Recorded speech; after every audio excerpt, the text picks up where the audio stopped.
అన్నదాతలందరికీ నమస్కారము.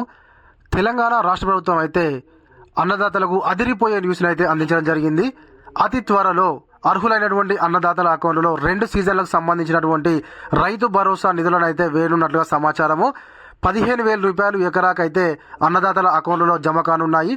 మరి దీనికి సంబంధించి ఎన్ని ఎకరాల వరకు వీళ్ళైతే ల్యాండ్ సీలింగ్ విధించారు, మరియు ఎంతమంది అన్నదాతలు అర్హులుగా తీరారు, ఎప్పుడు ఈ యొక్క రైతు భరోసా నిధులు అన్నదాతల అకౌంట్లో జమ అవుతాయి అనేటువంటి పూర్తి వివరాలను అయితే నేను మీకు ఈ వీడియోలో చెప్పేటువంటి ప్రయత్నం చేస్తాను.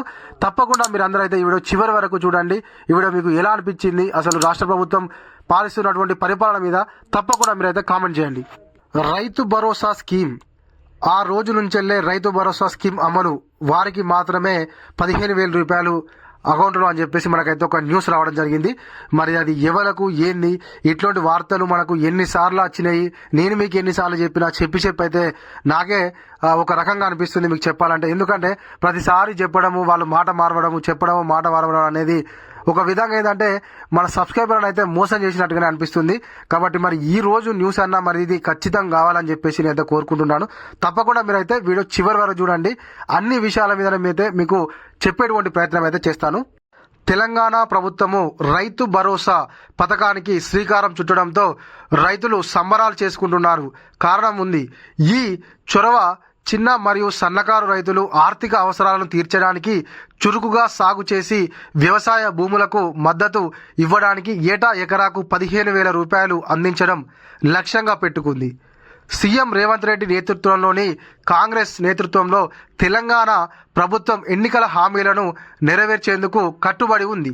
మహిళలకు ఉచిత బస్సు ప్రయాణము, 10 లక్షల ఆరోగ్యశ్రీ కవరేజీ మరియు సబ్సిడీ వంట గ్యాసు మరియు 200 యూనిట్ల ఉచిత విద్యుత్ వంటి కార్యక్రమాలతో పాటు రైతు భరోసా పథకం కీలకమైన అంశం. ఇప్పుడు వీళ్ళు చెప్పినటువంటి పథకాలన్నిటిలో ఎన్ని పథకాల అమలులో ఉన్నాయి, కింది స్థాయి వరకు అనేది ఒక్కటి మీరైతే కామెంట్ చేయండి. తప్పకుండా చూసినటువంటి ప్రతి ఒక్కరిని నేను పేరు అడిగేది ఏంటంటే, కింది స్థాయి వరకు అసలు ఎన్ని పథకాలు అమలులో జరుగుతున్నాయి ఖచ్చితంగా. ఎందుకంటే మన ప్రజానీకానికి తెలవాలి, రాష్ట్ర ప్రభుత్వానికి కూడా తెలవాలి. కాబట్టి తప్పకుండా మీరైతే కామెంట్ చేయండి. అంటే నాకు తెలిసినంత వరకు అయితే ఒక 200 యూనిట్ల కరెంటు మరియు ఒకటి ఉచిత బస్సు ప్రయాణం, ఈ 2 మాత్రమే కింది స్థాయి వరకు అందినాయి అనేటువంటిది నాకైతే అనిపిస్తుంది.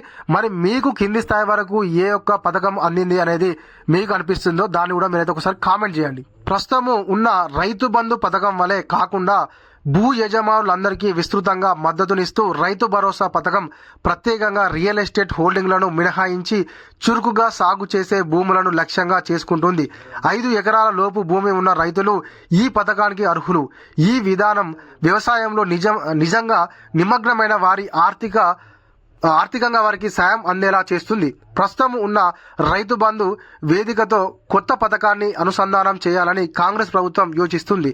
రైతు బంధులో ఇప్పటికే నమోదు చేసుకున్న రైతులు రైతు భరోసా కింద స్వయంచాలకంగా ప్రయోజనాలను పొందుతారు. అదనంగా దరఖాస్తుల అవసరాన్ని తొలగిస్తారు మరియు పరిపాలన జాప్యాలను తగ్గిస్తుంది. అయితే ఇప్పుడు వీళ్ళు రైతు భరోసా అమలు చేసేటువంటి దానిలో ఒకే ఒకటి మంచిది ఏంటంటే, కేవలం సాగులో ఉన్నటువంటి భూమికి ఇస్తారనేది అదొక్కటైతే మంచి విషయము. అయితే ఆ సాగులో ఉన్న భూమిని వీళ్ళు ఏ విధంగా గుర్తిస్తారు అనేటువంటిది కూడా ఒక క్వశ్చన్. సరే, వీళ్ళు గుర్తించినా ఇప్పుడు 5 ఎకరాల లోపే ఇస్తారట. ఆ 5 ఎకరాల లోపైనా కూడా వాళ్ళు మళ్ళీ విడతల వారీగా ఇస్తారు.